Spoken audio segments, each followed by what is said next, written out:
This is the only Holy Paladin guide you're going to need for Phase 2 of Season of Discovery. Hello, my name is Javier, and I'm here to make your life easier in World of Warcraft, both over on Twitch and YouTube. Starting off with the stat priority in Phase 2 of SoD, we're going to want crit chance as our number 1.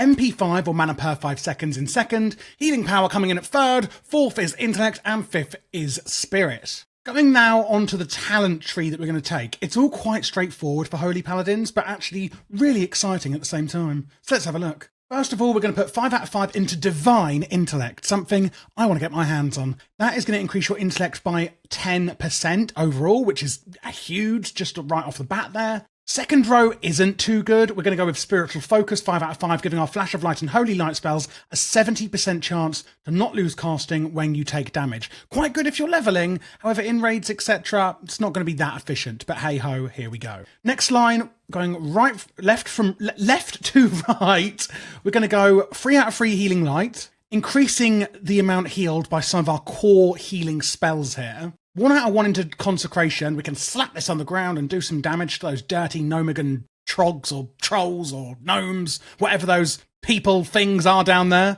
And then we're going to be putting 2 out of 2 into Improved Lay on Hands. Lay on Hands is our super duper whooper heal, and basically this is going to give the target of our Lay on Hands a 30% bonus to their armor value from items for 2 minutes, which is fantastic because we can hardly ever even use Lay on Hands. The cooldown is so insane. Luckily, however, this is going to also reduce the cooldown by 30 minutes. We do need another point, and therefore we're going to put 1 into Unyielding Faith, increasing our chance to resist fear and disorient effects by an additional 5%. Not the most amazing, but we do need it to get further down into the tree. 2 out of 2 into improved Blessing of Wisdom. This is a blessing you can put on people, yourself, etc., and it helps with mana regen, so this is going to increase the effect of it by 20%, which is quite a big increase. 5 out of 5 going into Illumination after getting a critical effect from your Flash of Light, Holy Light, or Holy Shock. Holy Shock is down below in the talent tree further. This is going to give us a 100% chance to gain mana equal to the base cost of the spell, meaning we're going to get a lot of mana back when we are doing that crit.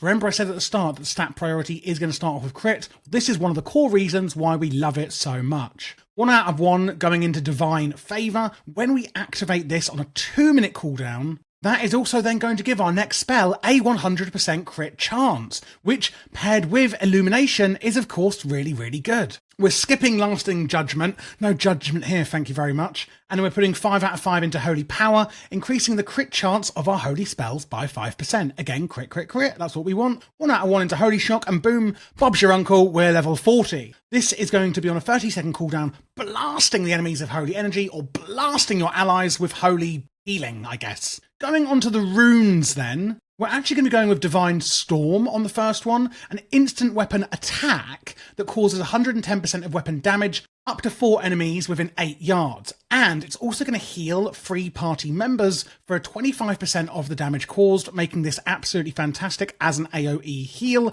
and doing some damage. You can also go for Horn of Lordaeron if you would like. Paladin blows into the horn, increasing total strength and agility of all party members by 6 for 2 minutes, and it is exclusive with Blessing of Might, however. I personally go for Divine Storm because I love the AoE healing. On the next one, it is again going to be up to you. You can go for Exorcist, meaning that Exorcism can be cast on any target and has 100% increased crit chance against undead and demons. However, I like to go for Rebuke, meaning that us paladins are going to get an interrupt, which is of course very useful for interrupting spellcasting, which we don't otherwise have. On the hand, really obviously, it's going to be that Beacon of Light, one of the core paladin spells that we all know and love. The target becomes a beacon of light to all members of your party. Any heals you cast on anyone in the party or raid is also going to heal the beaconed person for 100% of the amount healed. Obviously, you can only have one of these up, otherwise it'd be out of control. But this is fantastic, of course. You could just shove this on the tank, set it and forget it. You can have it on somebody else that may be quite squishy, etc.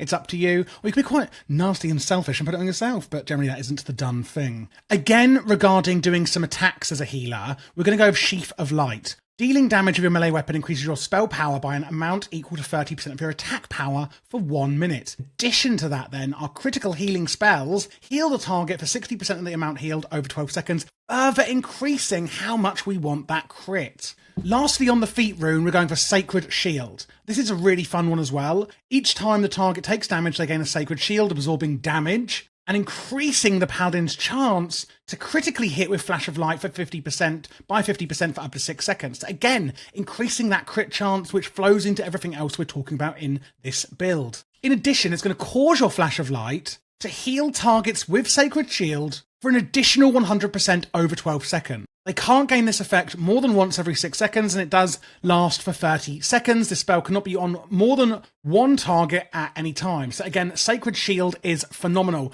I really, really like what they've been doing with Paladins in Phase 2. What about you? Do you think they're better in Phase 2? Do you think the other healers have had it better or worse, etc.? Obviously, as Druids, we've had some nerfs, but that's more on the balance side. Let's not talk about that. And while I'm on the subject, if you do have any questions at all, whether it's about the class, the rotation, what spells to use, retail, classic, add-ons, UI, please do join my Discord community. We're very beginner-friendly, very veteran-friendly as well, of course, and we are there to help. The community is exceptional in this Discord. We've really built it to make sure that it's a very welcoming place where people can actually get help, etc., especially if they're new to WoW or just have any questions, etc. And if you'd actually like to see it in practice, I do also now stream over on Twitch at Heavy Heals. There's a link down below in the description for that. Looking at the gear we're going to get as a Holy Paladin in Phase 2 is really interesting. I would advise that you go for tailoring for this neuro-linked Arcanofilament monocle on the head. When you use this on a cooldown, it's going to reduce the cost of your spells with mana, but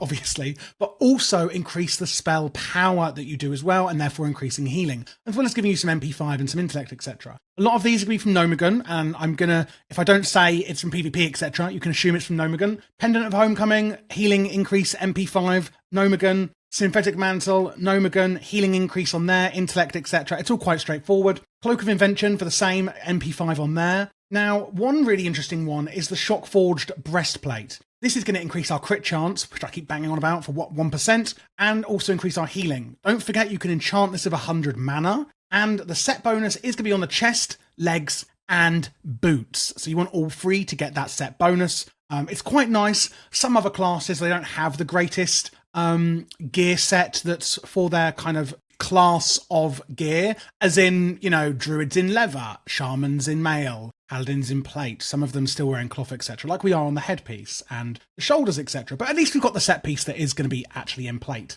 Tinker's wrist wraps on the wrist, and then the Gear Mender's Grace on the main hand with the dielectric safety shield, increasing healing done by 22 and 4 mana per 5 seconds, both again from Nomagun. Slick Fingerless Gloves are actually going to be best in slots still, and these are from Phase 1 in BFD, increasing healing done by 22. Obviously the nature spells we don't have to worry about, but the healing increase, when I've simmed this with other items, these are still just coming out on top. Mech Mender's Sash, again with more healing done MP5 on the belt. We've already spoken about the set piece on the legs and boots. Hypercharged Gear of Innovation is from Nomagun. It's a unique equipped ring, increasing healing done and MP5. Also giving you some nature and arcane resistance on there. Lawkeepers from Phase 1 we're keeping again on the other ring, and same goes with the Acolytes Void Pearl, increasing healing done by 20, which is the Void Pearl you'd get from Akame, and then obviously you hand that question. Gneidean Pill Bottle on the other trinket, restoring MP5, and you can make an ally immune to snares and immobilizing effects. Bit of spirit and nature resistance on there, so it is actually quite a nice utility trinket we can get. And then the Librum of Benediction,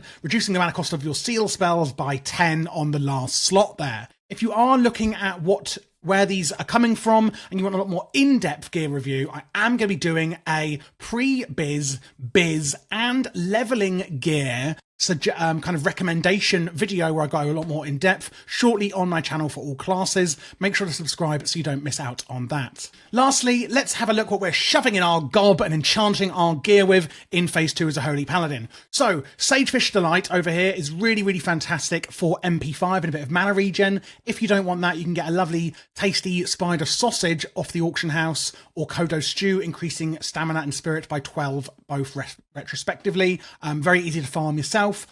Or just buy off the AH. Greater Mana Potion, self-explanatory. These should be a lot cheaper this phase. Lesser Arcane Elixir is going to be doing any spell damage, which isn't going to be like amazing for us. You can also use Lesser Wizard Oil, increasing spell damage again for any spell damage that you are doing. And there is Elixirs of Strength, etc. as well for when you're increasing your attack power. Regarding the other profession you should take. Obviously, I have suggested tailoring due to the head. That means, of course, without a gathering profession, enchanting here goes perfectly with it. And this sigil of innovation is fantastic. You can see here it's increasing healing by 20 for 30 minutes. Doesn't persist through death. So if you do die, you're going to lose that buff, but it's really, really good. If not, and you've got, it's a rags to riches story from phase 1 to 2 for you, you could go for alchemy, assuming that you're going to be buying all the materials off the auction house yourself and not gathering them. Or you could have a herbalism alt. Who's to say what you're up to? I don't know. And that's it, guys. That is everything you need to know for Holy Paladin in phase 2 of SoD. Let me know how you're getting on, and I'll see you in Nomagon.